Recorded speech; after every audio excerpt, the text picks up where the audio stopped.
growth. But anyway, it's like everything.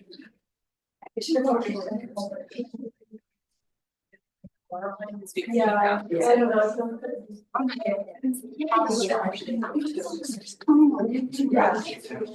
Okay, cool. And everyone's so nice about it. I do it. Good morning. I would say. You honestly don't.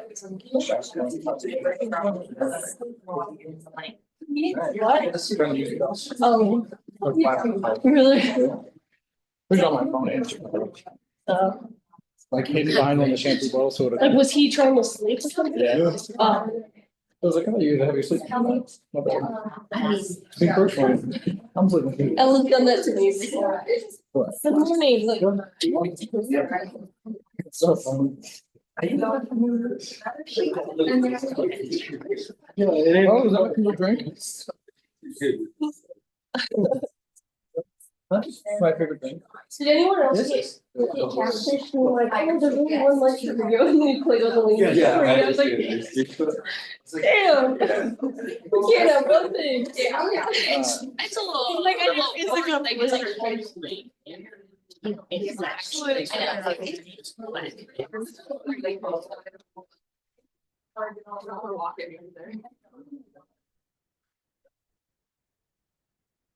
Guess who I am for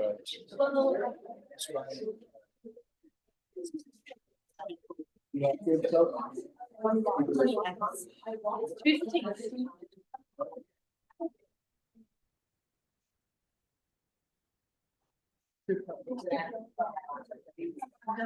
Should be attention to other teams.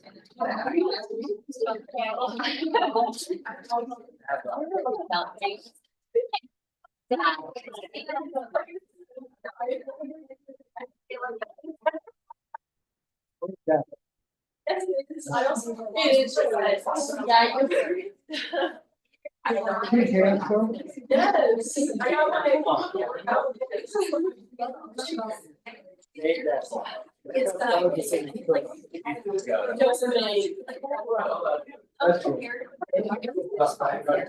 No, I know, started my course for like 30 minutes, and then I was like, I'm not sitting in this hall, if they get a secretary. No, it's cool.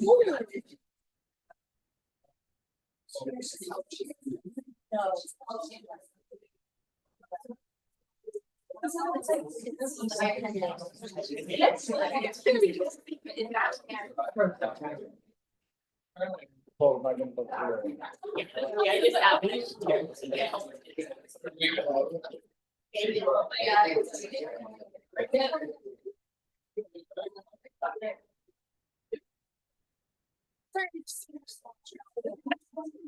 That's fun, actually. Yeah.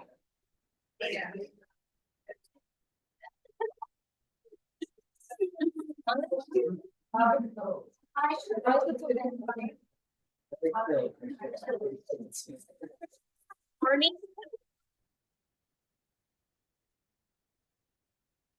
Good job being here. The coldest day yet. And it's snowing. That's awesome. Awesome. So good job getting here. Before I introduce our guest speakers, who we're so happy to have with us, I need to bring your attention to what's coming up on Monday. Exam 1. Now, we didn't talk about this on Monday. So exam 1 is happening Monday morning, 07:30. And these are the chapters.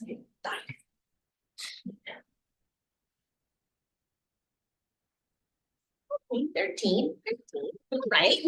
Okay, it's about-ish. 11, 13 is about average.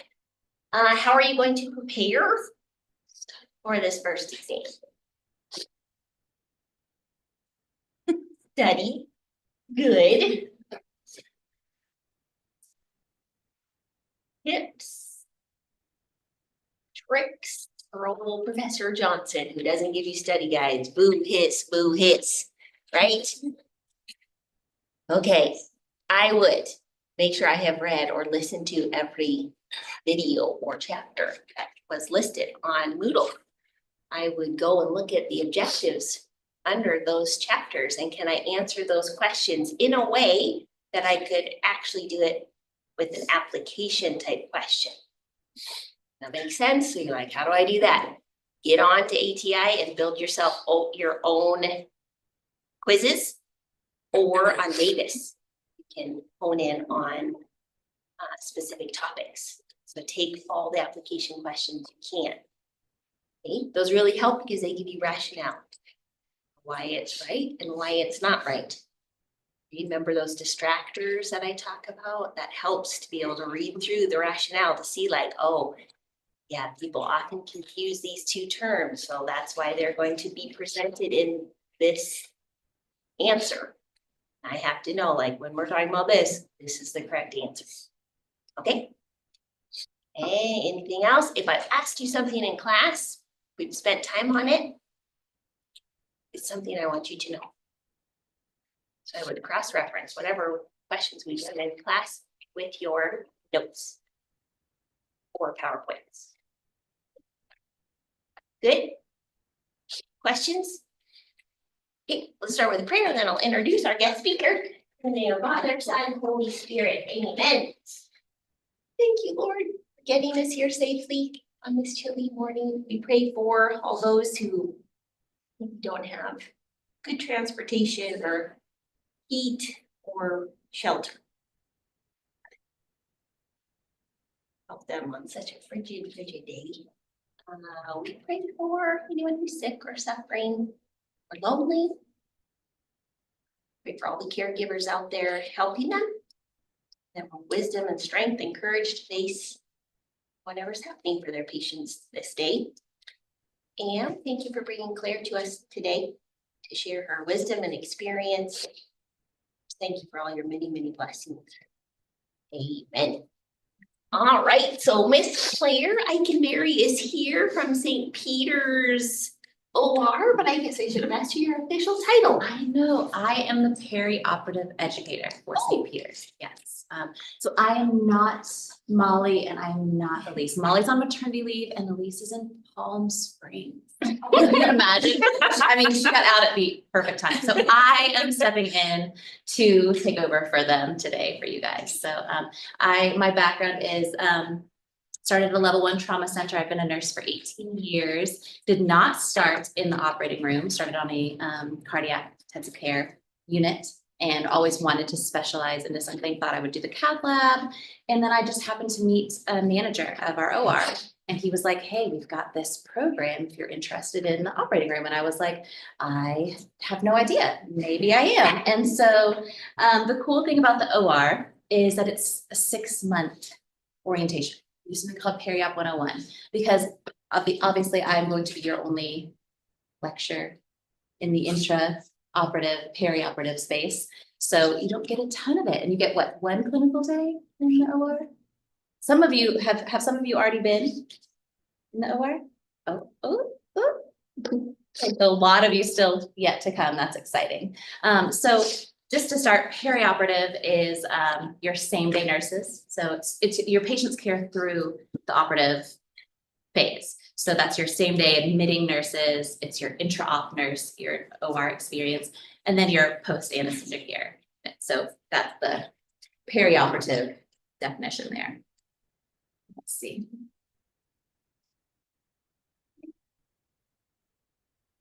Here we go. Oh, there's Molly. Oh my gosh. Yes, she travels all over the place. And look at that. She actually did get to go see, I think she's been to Africa. She's been. So actually, when Molly first started, I was her preceptor. I was an OR nurse. So I'm like the OG for our OR. I've been at St. Peter's for almost 10 years. So lots of turnover, as you guys know. Nursing and COVID especially. And then also, if you think about it, for a specialty like the operating room, to have to do that 6-month training, it is really hard to get people to commit after that 6 months. There's no like signing of, it's like a verbal agreement. Yes, I'll work for you for a year, but. And it's a big learning curve. So it's really nice to have students fresh out of nursing school come into the OR because you're already prepared to be that like learner. You know, you're already in that position of like, teach me everything. I really don't know anything about this. And so having an experienced nurse come in is sometimes really difficult because they can already feel like an expert in whatever their specialty has been before. So, all right. This is Elise's. I forgot Elise graduated from Carroll College. This is so fun for me, you guys. Clearly I looked this over last night, I promise. I just probably went tick, tick, tick, tick through this. And she's been the manager for the past 3 years, which is the same amount of time that I've been the educator. So, all right, so our objectives: gaining better understanding of the pre, intra, and post-op considerations for various patient populations, knowing who the surgical team is, legalities, a lot of those are nursing periods, sterility, what that is and why it's important, anesthesia and airway management, familiar with common and uncommon risks of surgery, and then the PACU, and then your patient's awake. So where are they going? And if I'm going too fast or you have any questions, feel free to stop. Get to do this. Okay, so your pre-op considerations or your assessments. All of our elective cases, which at St. Peter's we do a lot of elective surgeries. Really, it's ideal, of course, for anyone that's going to have surgery to be an elective surgery and go through a pre-op clinic for screening. And that pre-op clinic screening is primarily for anesthesia. So they'll order labs, stress test if needed. Anyone over 50 is going to have an ECG, the cardiac workup, the anesthesia history, so family history, of course, too. And then primary care visits. So your primary care doctor is going to be the one that's going to green light you for surgical clearance. Hospitalist, if the patient's inpatient, will be that one, the MD that's going to provide, it's going to coordinate all of those tests and everything. Medications to take and not take. This is beta blockers and other cardiac meds. So especially blood thinners, for that one is a big one that we want people to stop. Some of them require several days in advance of your OR time to like Xarelto is I think what I'm thinking of, like 3 days prior to surgery. So alcohol, narcotic, and illicit drug use. The reason that's important is because some of those folks who are already using narcotics or the illicit drugs may need more anesthesia. So it's something to just be aware of.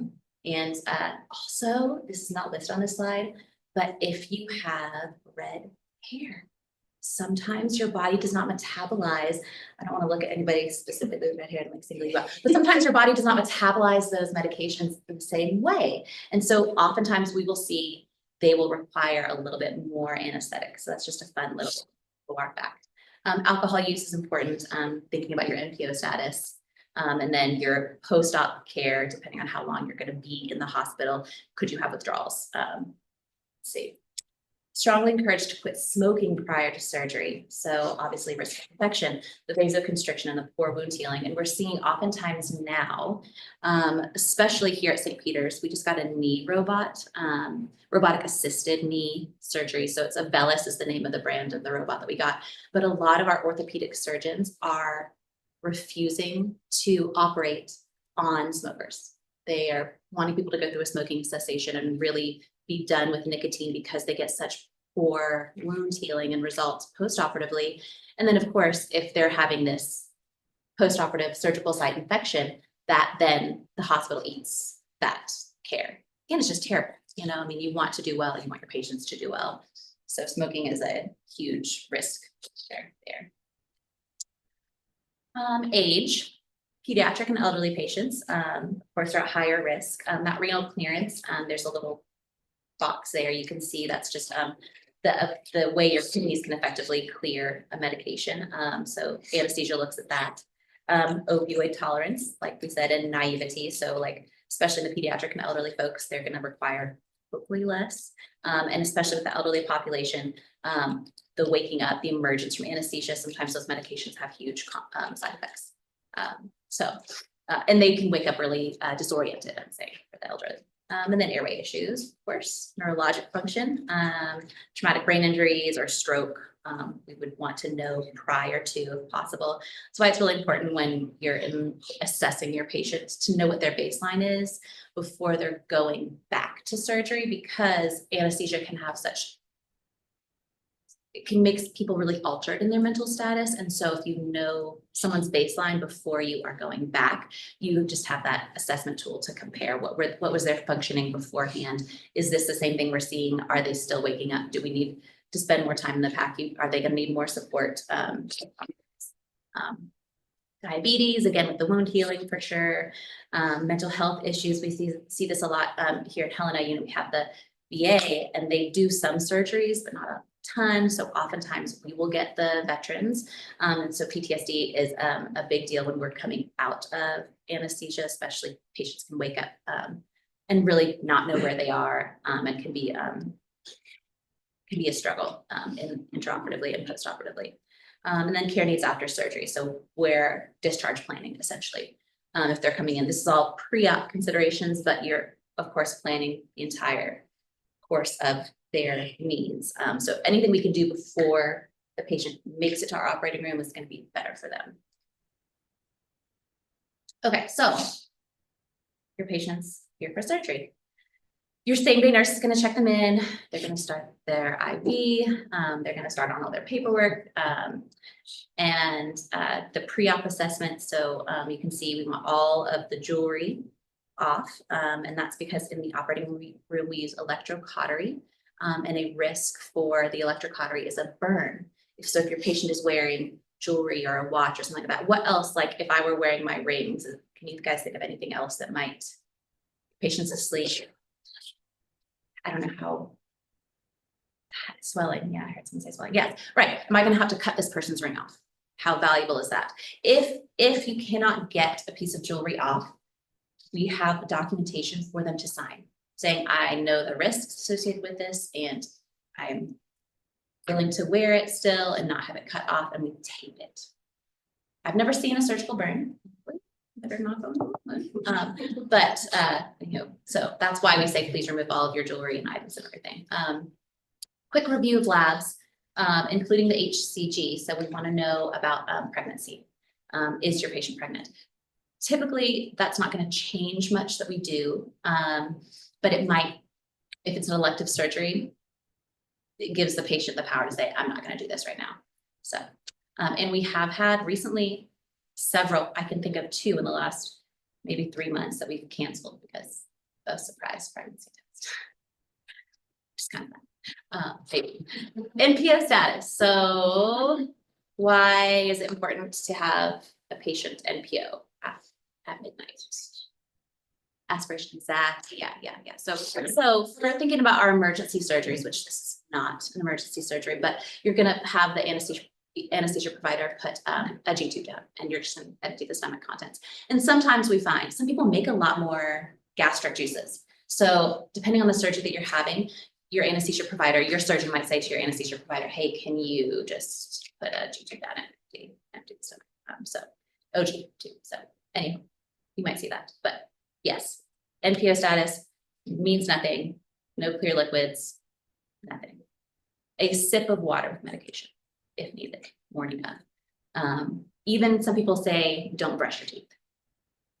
We're not that strict here, but like for pediatric patients, they'll oftentimes say, don't even brush your teeth because all that saliva you're swallowing.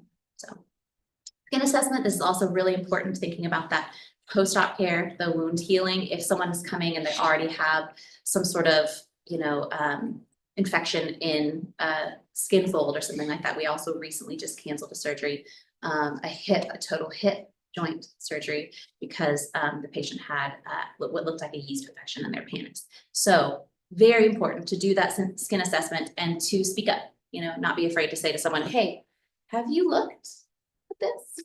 Please look at this. Because we want the best outcome for our patients, and we also want to, we have a responsibility ethically too to report these things. Like, should you be having this surgery? This is an elective surgery. Is this really the right time for this patient? And it's upsetting, you have someone come in for surgery, they've been planning this, they have all of these things lined up in their life, people know about it, right? Like, it's a big deal to come into surgery. We don't take that lightly, but also you need to be as healthy as possible for recovery for surgery. So metal implants, jewelry, we already talked about. Latex, of course, is a big deal. Most of our items in the operating room are latex free. However, there are gloves that are surgeon preference. The brand is Biogel, and it's the feel of the glove. So it's a really thin glove. So if you think about your, if you're doing a vascular surgery or something like that, you want to have a nice thin glove on so you can really feel the sutures are tiny and you want to feel as well as you can what you're doing. So we do have some latex products. Any allergies to any kind of, local medication we'd use or an anesthetic. The CHG is our ChloraPrep, and the iodine, sometimes we use betadine to prep. So have you had these preps used on your skin before? Will it cause a rash? Typically it's just a rash and we will still use these. We can use shampoo. Hibiclens is something we can use too, but we would rather use something with alcohol in it when we're prepping. Just for the best skin asepsis possible. Our team. So of course you have your surgeon, your anesthesia provider, that could either be a nurse anesthetist or an anesthesiologist. We have both here at St. Peter's. The Surgery Center only uses CRNAs, and the VA I think has anesthesiologists. You're gonna have a circulating nurse and a surgical technician, and that could be surgical technicians do go to school for training. It's a 2-year program. They can be certified, but they don't have to be. You can teach anyone to scrub into surgery. So we would rather have surgical techs that have been through training in school, but it's not always the option, especially in a really small community like this. We're still rural status here at St. Peter's, and we don't have a surgical tech program. The closest I think is Great Falls. So that's tricky. Lots of travelers right now for us. We have anesthesia techs who come in, and sometimes they're available to help assist with intubation. They check all the anesthesia machines, stock things. Very helpful to have your vendors and your reps. We do of course have a lot of those, especially we're very ortho heavy OR. So we see a lot of vendors and reps come in, and they sort of are their doctors. They sort of assist in the surgeons in the implanting process. They'll pre-size people for their total joints so the doctors usually have a good idea of what they're going to be implanting and all of that. And as our surgical techs and circulators, we rely on the vendors to bring in some supplies and that sort of thing too. So they're not allowed to open anything to the sterile field. That's our job as a circulating nurse or a surgical tech. This does not have assists on here. We have a lot of PAs, a couple of nurse practitioners. So the surgeon, they would work specifically for a surgeon, and they would come in and they would help do the closure so that then your surgeon can leave and go dictate and see their next patient. And it just helps us with our flow, which is really, really handy. And radiology. So fluoroscopy, so like big C-arms and stuff like that, you might see here in the OR.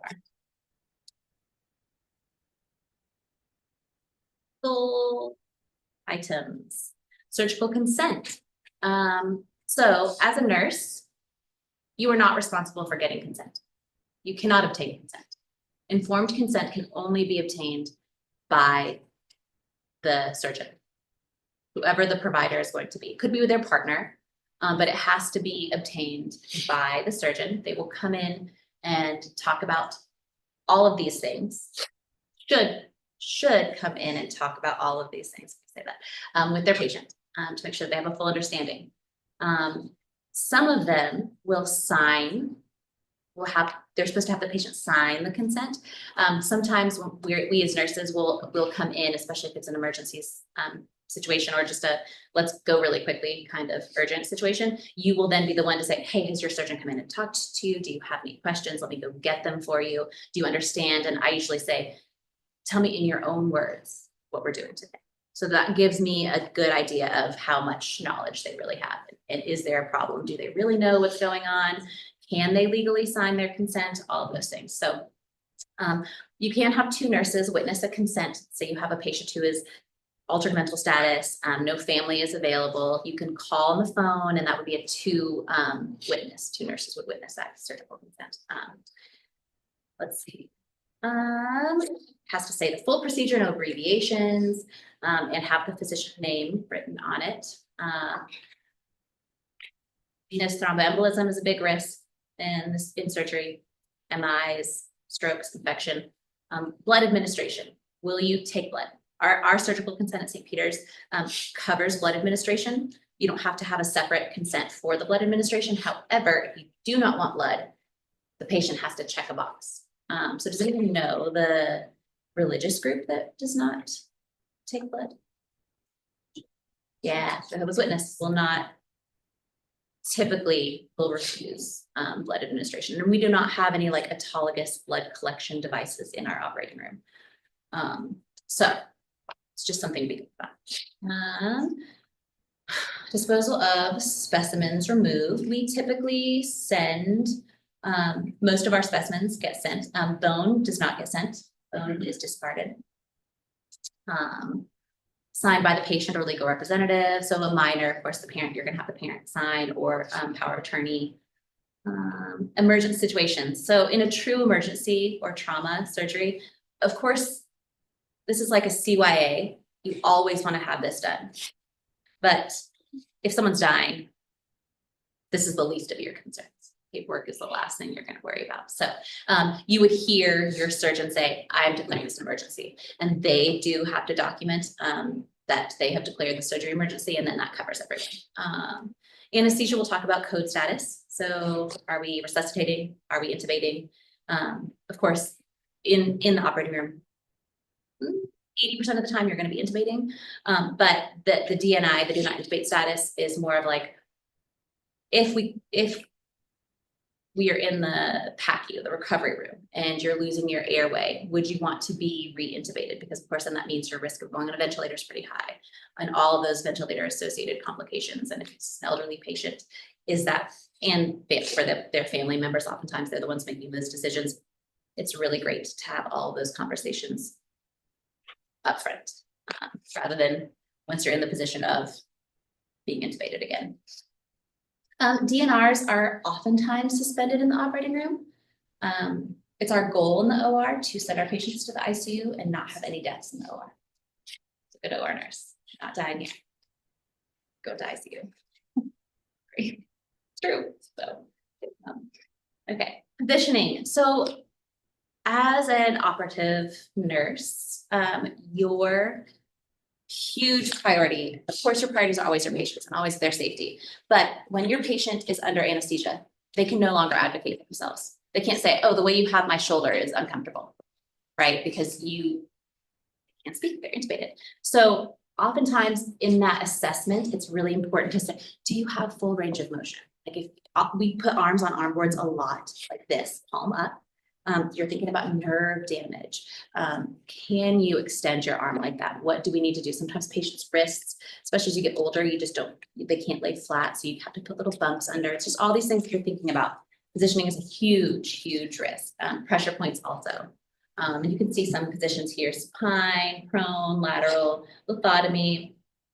We have, what's not shown on here, we have some specialty ortho tables that you put legs in boots, so you can move one leg and the other, almost like scissors, I guess, really. And the boots, you have to get the right size boot, so you're thinking about that, and padding, and they use traction oftentimes in those too. So a lot of different things to think about.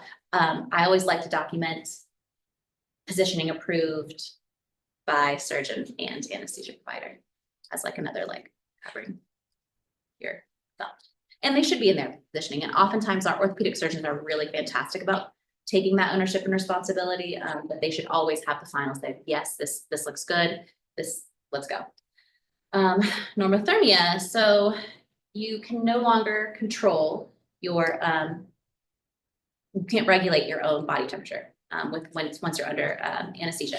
The hypothalamus is the response is inhibited. So your patient can get really cold. So those bottom pictures of bear hugger, I don't know if you guys see those, if other places in the hospital use bear huggers, but we use a warming blanket on our patients. I don't know, probably 90% of our surgeries. Anything that's over 20 minutes, it's really cold in the back, as those of you who've already been back there know, it's really, really chilly. So And then blankets also, but they just don't do as much as the warming blanket. And it's the metrics of our, it's like a reportable thing that we have to report. That's a finding that DNB looks for. Did we keep our patient warm enough? Normothermic, are they coming into the PACU at the normal temperature? And the PACU nurse is responsible for checking temperature as part of their vitals. And then sterility. So we work with sterile processing incredibly closely. They are our department that is responsible for cleaning all of our instrumentation post-op, and then reassembling our trays and putting them into these big steam sterilizers, these huge machines that just make sure everything is sterilized. So infection prevention, of course, sterility, and that's just our instrumentation. Also sterility, you know, when you guys are coming in as students, obviously like the big blue table wraps are going to be your sterile field. You want to maintain at least a 12-inch, probably 2 feet. You might get part of surgical attire is a jacket that has buttons. So if you think about like if I'm walking really quickly with like a loose jacket, it could flap open. So I would recommend buttoning it. At least a button in the middle just to keep yourself from doing any harm as they're walking around and shuffling you and putting you in the corner. We don't want to put you in the corner. If you're put in the corner, speak up. We want to get you as close as possible. Oftentimes anesthesia will let you kind of peek over their curtain, which is a great place to watch. So advocate for yourselves as you guys are getting back in that OR. All right, sterility. Surgical site infections, of course, huge deal for us. It's another thing that our governing body DNB look at how many SSIs we've had. Not only is it an important thing for our patients, it's just also increases healthcare costs. So, and they can really be, I mean, they can be life altering. A terrible surgical infection, especially in a joint, can be life altering. Anesthesia. So as a circulating nurse, you're first and foremost your patient. Then you've got your anesthesia providers. So your anesthesia team is almost, I almost consider them like another patient, we'll say. Like if you're thinking just from a floor perspective, like what are my responsibilities? Who am I concerned about? So you've got your anesthesia provider that you're also helping them manage their patient, and then your surgical team that you're also helping manage, because you're the only person that's really able to leave the room. You're kind of like the runner for anything that anyone's going to need. So induction, when the patient is going off to sleep, we pre-oxygenate. So we'll bag them or have them take a couple of really big breaths. Medications that are often used for induction, propofol, that's the white liquid. I don't know, do you guys even remember Michael Jackson died? Probably too little. Do you know about this? That he had an anesthesia provider that was giving him propofol to sleep every night, and then he died.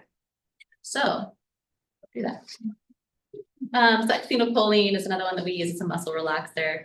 Versed has an amnesiac effect. Some anesthesia providers will give their patients a little bit of Versed before going back, and then they don't remember a whole lot. It just helps them relax. And I love when patients get a little bit of Versed, because I think if that was me, I would be a nervous wreck and I would also want the Versed. And then gases. So like once the ET tube is in, it's hooked up to the anesthesia machine, and gases are used to kind of keep that patient induced and asleep. Your last sense to go is your hearing. So that's why we try to keep a nice, calm, quiet environment. And so you'll see your patient start to twitch during that depolarization of the synaptic membranes in the muscle. Yeah. And that is necessary for intubation, because if you think about it, I mean, if you're not completely paralyzed, you're not going to let someone put a breathing tube down your throat. And I have seen providers that have tried to intubate too quickly and patient reaches that. Nope, I don't think so. Nope, no. So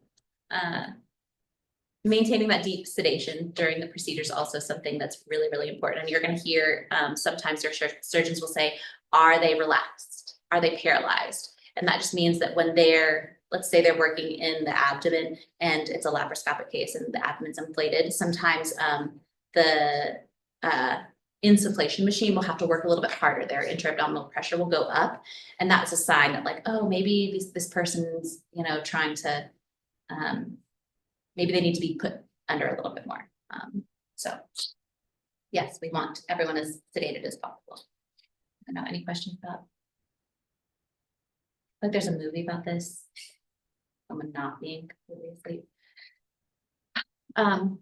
Emergence, so waking up, highly excitable. Some anesthesia providers will not let us touch their patients at all until the ET tube is out. Because it can be a stimulating thing and can cause coughing and that sort of thing, which we want to avoid.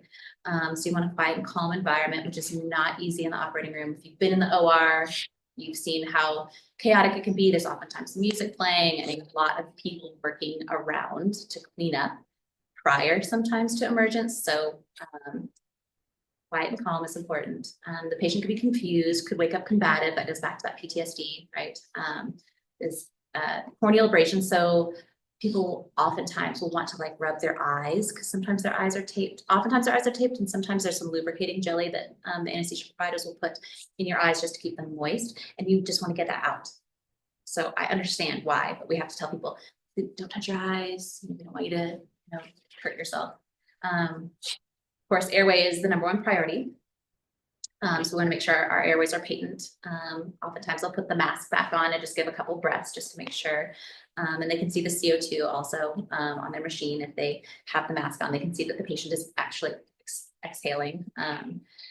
So laryngospasm is life-threatening. It can lead to a negative pressure pulmonary edema. So you would see the decreased O2 sats, pink frothy sputum, stridor, suprasternal or supraclavicular retractions, crackles. So if you can reintubate, then that would be a great thing to think about doing. But if your larynx is spasming, can you even get an ET tube down there? So oftentimes they'll use medication.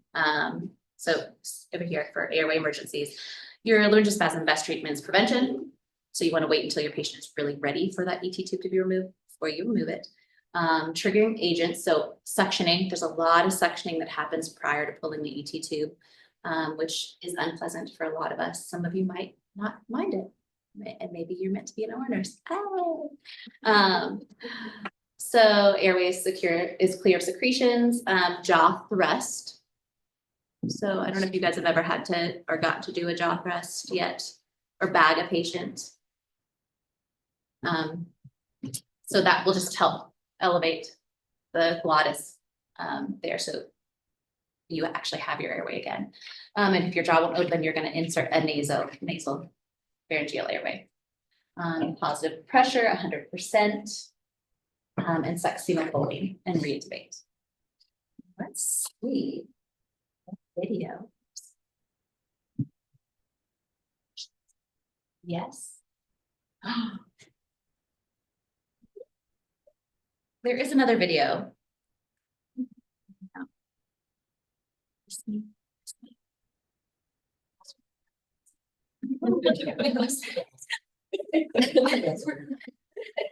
No, tech support. This one here and back. Oh, yes. Yes. Okay. Well, we'll not watch this one. We'll watch another one. Thank you. Just let me stretch it. I can post that so that they. Okay. If it exists still, who knows? The negative pressure pulmonary embolism. So you're going to correct the hypoxemia, oxygenate with positive pressure, reintubation, direct transfer to the ICU, and potentially you might already have called a respiratory therapist at that point. And you're going to need, because they'll be on the vent in the ICU, and then a diuretic to get off that extra fluid from the pulmonary edema. We don't do a ton of direct transfers to the ICU, but the direct transfer, what that means is that your patient is bypassing the recovery room, the PACU. They're going to go intubated directly to the ICU on a ventilator, and they aren't really going to be recovering from their sedation. They're going to still need those medications to keep them sedated while they're on the ventilator. And sometimes that can last, maybe it's just an hour or 2 hours that they'll need to keep their breathing tube, and sometimes it's a lot longer, of course, depending on all of those circumstances. Okay, intraoperative emergencies. Malignant hyperthermia is one of our big risks. It's really unknown. It's a genetically inherited disease. We have patients with family histories of malignant hyperthermia here in Helena. Because it's a genetic disease, there are several like pockets in the country of patient populations that there's just a higher prevalence. And one of those patient pockets is in Wisconsin. And so if you think about it, we get a lot of like people from Wisconsin that move into Louisiana. So we do see this, more common in males, 19 and younger, although I think that the literature is starting to show maybe like 25 and younger. Exposure to the succinylcholine, which is that paralytic, and the anesthesia gases. So those are the two triggering agents typically. Muscle rigidity, high temperature, tachycardia, can lead to rhabdomyolysis, increased potassium tachypnea, increases your PCO2, and that's oftentimes the first thing that you'll see. And then the muscle rigidity and the really high temperatures. And it can cause death. It's life-threatening. And if your patient does experience a malignant hyperthermia crisis, there's like a hotline that we can call. It's staffed 24/7 because this is such a rare disease. They have people that can walk you through all of the different things that you're going to need to do. And cooling your patient is a big part of it, but treating all of the other symptoms further down the line is really important. So let's see. I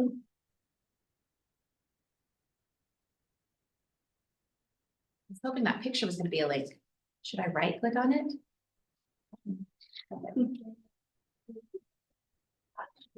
Oh, okay. Lame. All right, there is a video that at least works on my computer. I know that's other emergencies, hemorrhage, so trauma and blood loss. And there's something called a massive transfusion policy. So if you have a patient that's coming in from the ER that you know is already losing a significant amount of blood,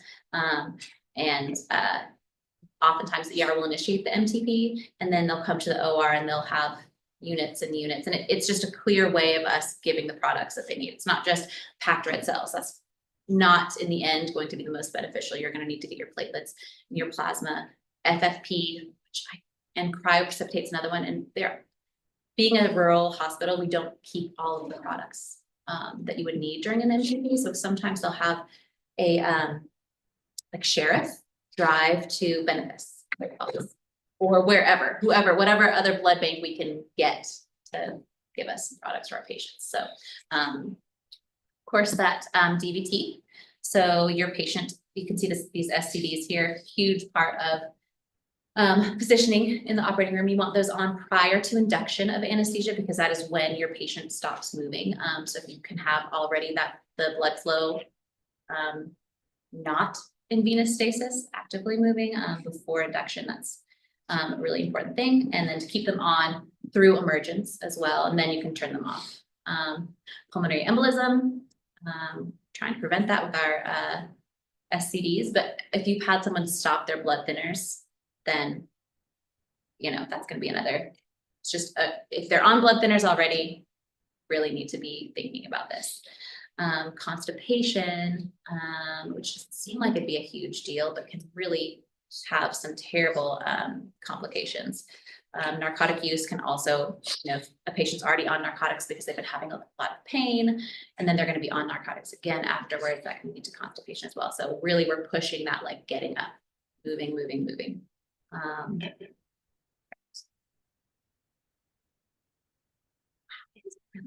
you guys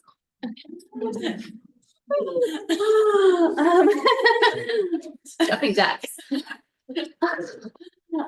So the PACU,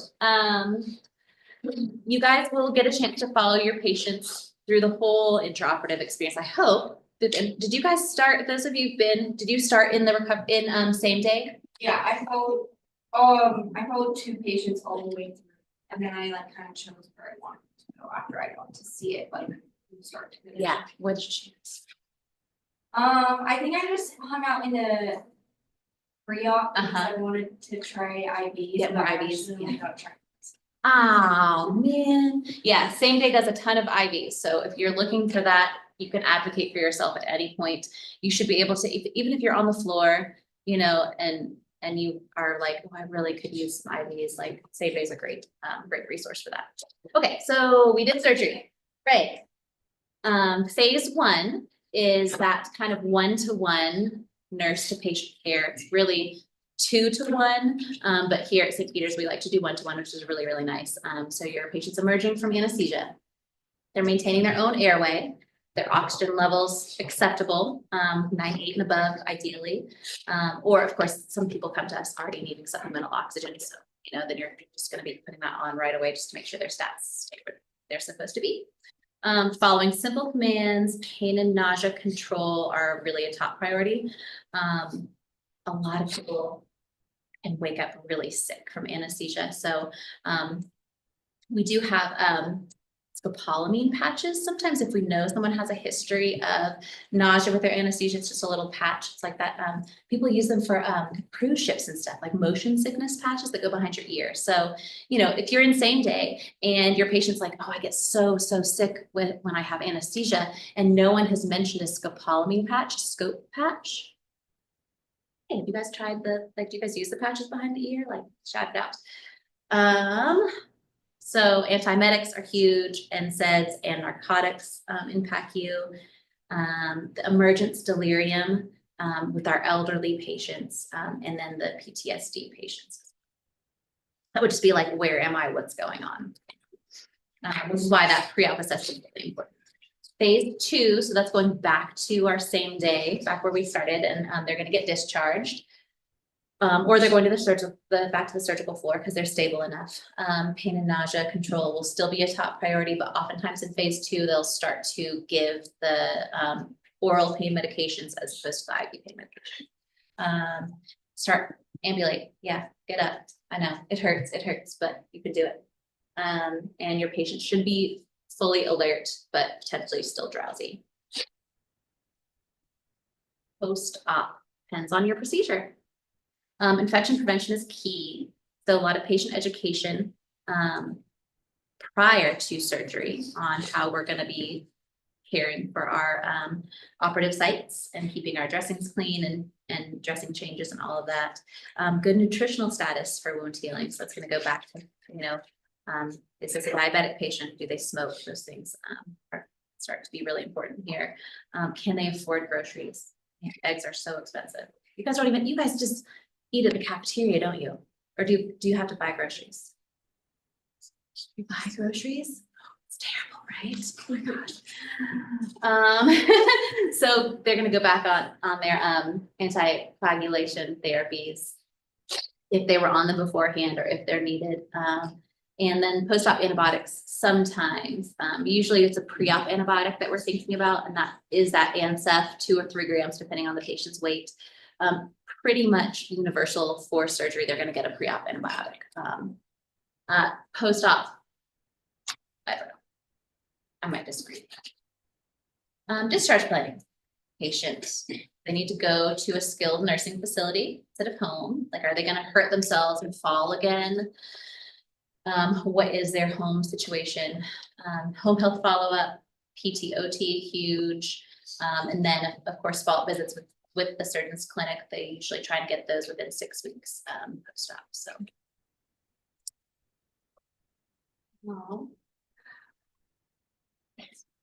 Oh man, I'm so sad that video didn't work. I really liked the one. It was like about intubating a patient. Man, that is messed up. Like too fast. Any questions? Is it like in nursing? I'm interested in going into. Is it 3 separate roles, like pre-op, intra-op, post-op, or is there like go all the way through? It depends on the facility that you are going to. All perioperative nursing you will have your Same Day admitting nurse. That's a separate nurse.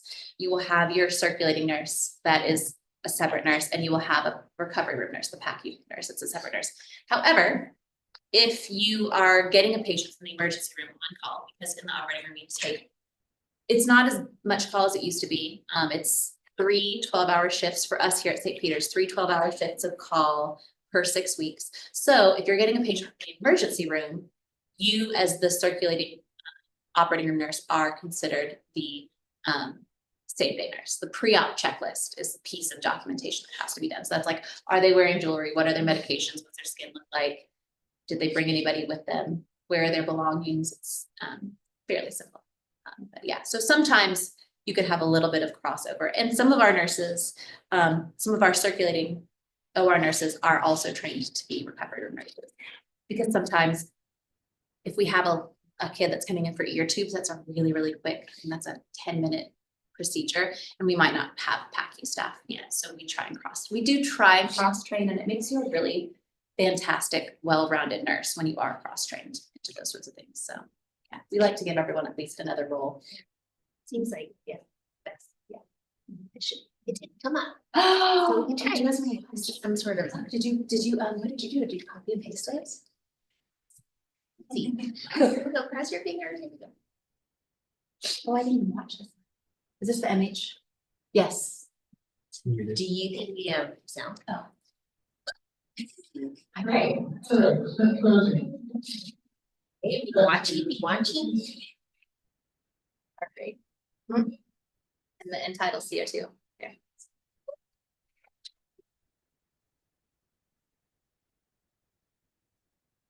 Entitled CO2 should be 40.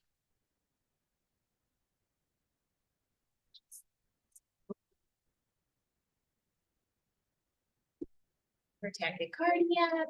Look at that CO2 just rising. I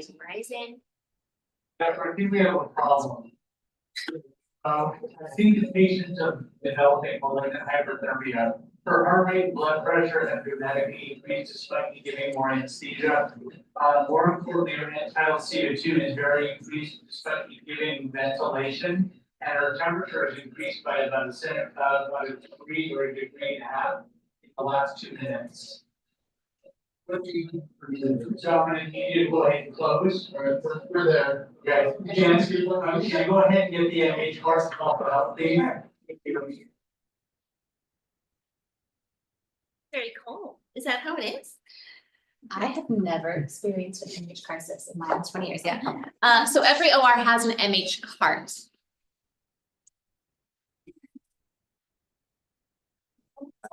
Anaphylaxis. Oh, wait. I mean, we could watch it. The airway one is actually really good because it shows your role kind of as you're helping. Was it difficult intubation? And it shows your role as. Yeah, let's try it. Anesthesia, here we go, CRNA.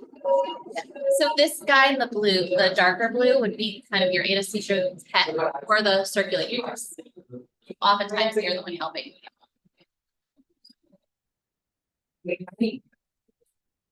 That guy. Yes. Not everyone wants you to put cryoquake pressure. Once they ask you to, you do not remove your hand until they say.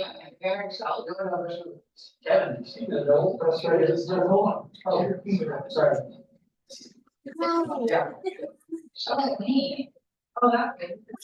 Very no problem. Great picture. What are you gonna do? Oh, things are good. Yeah. Not the video that I watched before.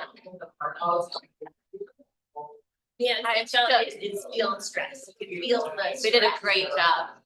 You're doing a great job making it look as bad as it is. Yeah.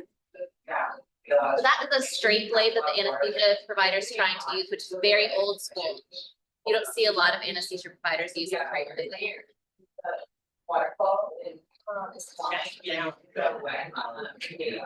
Look at him. And you do see that they'll start to like stand in funny positions and like sometimes even like Like I just. like, can I help you? Uh-huh.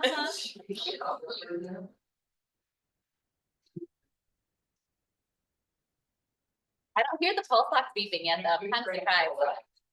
Still hanging in. He's a very healthy patient. Great reserves. Not real life. think my biggest regret too, that we didn't spend that much time on the top. Chit chat. Wow, we got an airway issue. Yeah. Only a lot of people, like, an hour, but. But these, the anesthesia provider is also not communicating at all. Yeah. Control the airway. An issue. Yeah. Yeah, yeah, please, thank you so much, Lauren. And we have a lot of the graphs, which are the video assisted,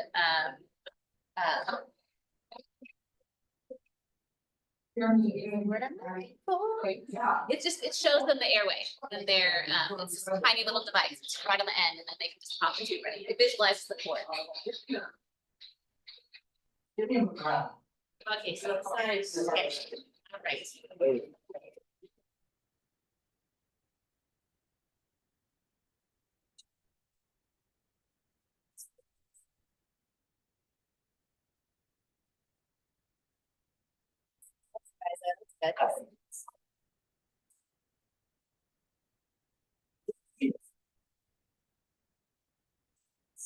Gloves yet. Also, I always carry gloves in my jacket pocket. Yeah, I am not touching that nasty. You gotta be fast too. There's the McGrath, yeah, feel the official one. Oh, battery's dead. Oh, shut up, this is a great video. Oh my gosh, now this is true to life. That's a, yep, laryngeal mask airway device, so it doesn't have to be all the way through the cords. It just sits above them. Did you see that side? Was it 61? 61. No play.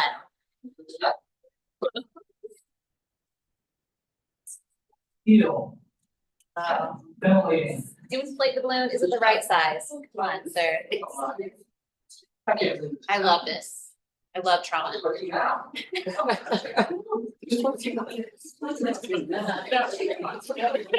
trauma. I'm on the first one. We're really to the patient. Anyway, okay. All right, questions. Any other questions? I talked about Any of these. airway management. management, but Bill. Do you have a crazy story? Yes, probably.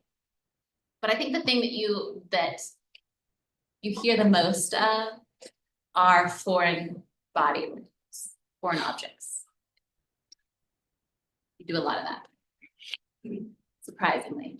And the risk is, right, have you perforated your colon in that situation? So is there free air? So can you remove it? Usually you can just give a little muscle relaxant and pop the object out, but sometimes you have to open all the way up and remove a section of the bowel that's been perforated. So yeah, that happens a lot. And here, you know, because we don't have neurosurgery, we're a level 3 trauma designation. So we don't, anything that's a brain injury, we're gonna have to ship. So we don't get to do a lot of the like big trauma, but we did have 2 years ago, maybe 3 years ago, Manverse training. Yes, thankfully, it was just both of his lower extremities, and he lost one, and we put an X-Fix on the other, which is just like it's a big device that sort of stabilizes all of the fractures depending on where they are to allow the swelling to go down before you can actually go in and fix the fracture. Yeah, so that was bad. That was really bad. Mm-hmm. And you see a lot of like we had someone come in, and oftentimes these people are also on medication that's altering their mental status. And so we've had like I don't know, some sort of electronic device tool, some sort of is doing, but all three severed these three. So, and then I saw him out shopping like a couple months later, and he, you know, he liked the hand, he had a lot of tattoos and stuff, so he's very memorable. But he just had the leg handle, so it's like dangling fingers. You take off a lot of limbs, which is gross.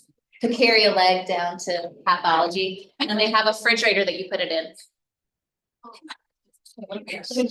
Double back that, those bones are sharp. Careful. Thank you. Great. Anybody else? Yes.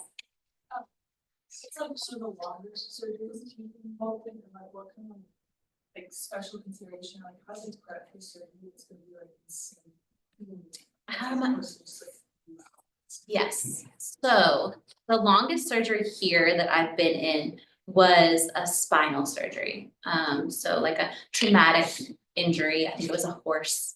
And the patient was in traction, so like skull pins and traction, posterior cervical, so arms are tucked. There's like chest rolls that you have. And really, for that position, it really depends on the position your patient's in.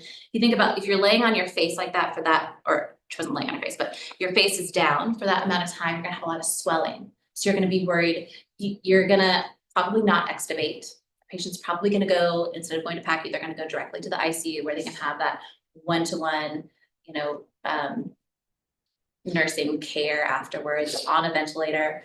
But sometimes your surgeon's gonna break to have to go to the bathroom. So that's another thing to think about, but yeah, oftentimes, and keeping your patient warm. The temperatures can be a big thing too, so yeah. But if you're ever in a long surgery like that, you're probably not going to wake the patient up and go to PACU, you're gonna go straight to the ICU. And that's what's best for the patient too. I don't wanna wake that patient up. I want them to have plenty of time to rest on the ventilator and be ready to extubate. But that was like probably 7 hours. And into call time. So if you think about it, in a hospital like ours, we only have one call team. So if you're in the OR, then what do you do if you have an emergency that comes in? Couple options: ship your patient somewhere, which we do sometimes. Anesthesia has 2 on-call providers because they also manage OB. And we do see some OB emergencies as well, like emergency C-sections, postpartum hemorrhage, also another big emergency. We take care of in the OR. We don't always do the emergency C-sections, but if their BMI is 45 or above, 50 or above, anesthesia might want them to be in the middle. Yeah. So I'm gonna see a lot of you guys soon, huh? Maybe? Is it this semester that you're doing? Well, it? I recognize a couple of people. Do you already. see OR on your clinical schedules? Yeah. Okay. Yeah, same. Oh, yeah, that's where you're rotating through. Oh, and surgery center?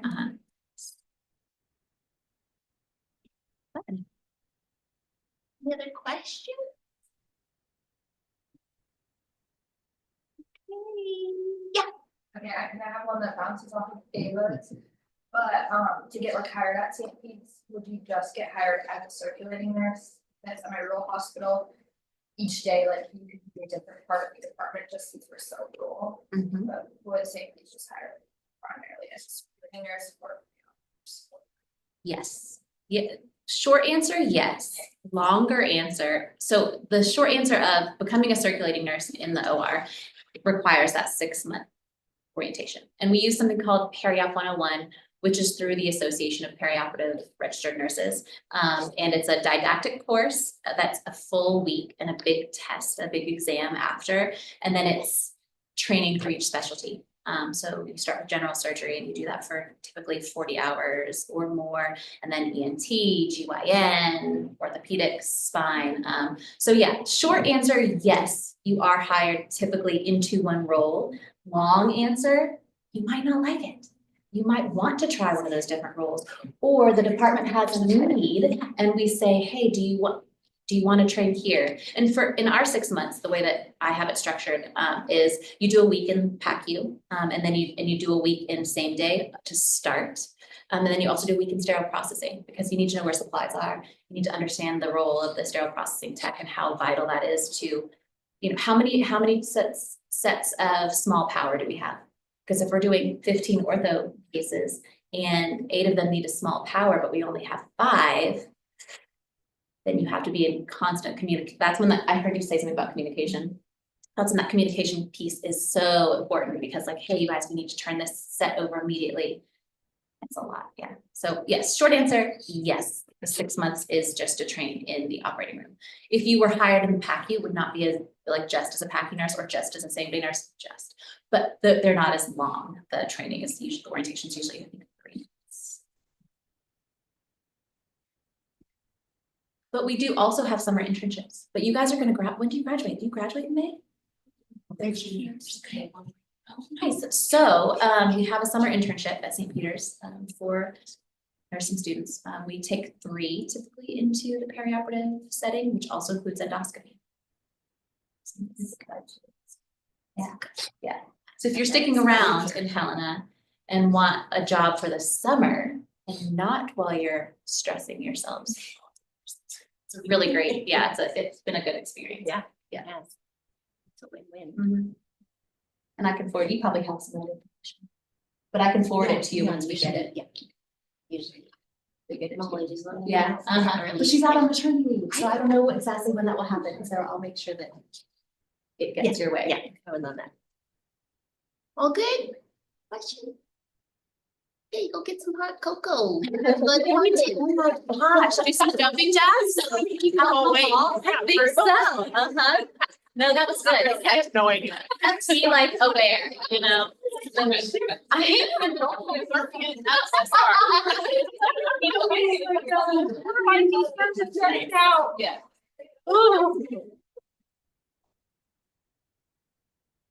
I'm glad it worked out for you. And now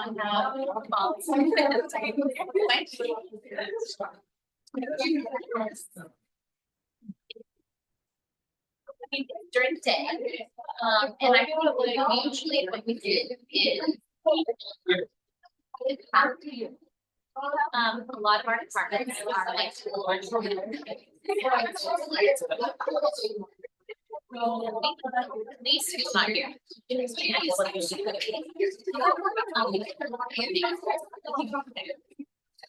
But if you call that. Welcome. Part of our is looking at well, it really like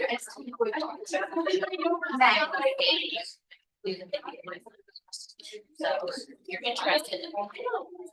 Yeah, I'm just working on the application right now. I get a hold of a. Okay. So I'm trying to get one of the nurses that. is always Give you a connected with, recommendation. but yeah, as a reference, but she hasn't responded to my message. I think she must have changed her number. So we're gonna- how that goes. Yeah. Experience. Be estimated, it's not that I don't. Okay. Then I think. You know, you're gonna be issuing for it, so if you don't have, I'll follow you.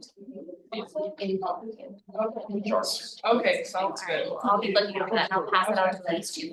Spread the word. It's getting nice for me, but I'll let her know. Would you wanna do perioperative stuff? Yeah, it is. Yes. Okay, nice. Okay, we'll finish. Yeah. And I don't know when they start interviewing and hiring for it. Usually it starts in May. I don't have the actual month, like the, It's, yeah. they come and do their, the talk and then like. Maybe a month or 2 later, Yeah. they're starting doing interviews. I feel like we usually know who's coming by the beginning of May, around the beginning of May. And then I start making schedules. I know, that's what I said. Yeah. That's what I said. And then I start making the schedules. And so we do try and get everyone the same day, OR, PACU, and it's usually about 3 weeks, each. Specialty, 1 week of PACU and 3 weeks in same, 3 weeks same day, 3 weeks OR, and 3 weeks. Is typically, I think, what it breaks down to. Yeah. I know to get paid to do it and get all that experience. And then I think the other nice thing about that is too, like, because these are such specialties that you don't get a lot of like a taste of or feel for in school, it could really help you rule out or say yes to something like that, which I think is a huge advantage, especially if you know you want to specialize in something. And maybe I don't know if instructors still say this, but everyone has to push the floors, you know, coming out of school, because it's, you know, such a great It's platform of education, but I think say med surg, you have to do med surg, then it went all the way to like night school and straight into. That's how the Army does it. I think you have to do like a year. just Mandatory of med surg before you can I mean, specialize.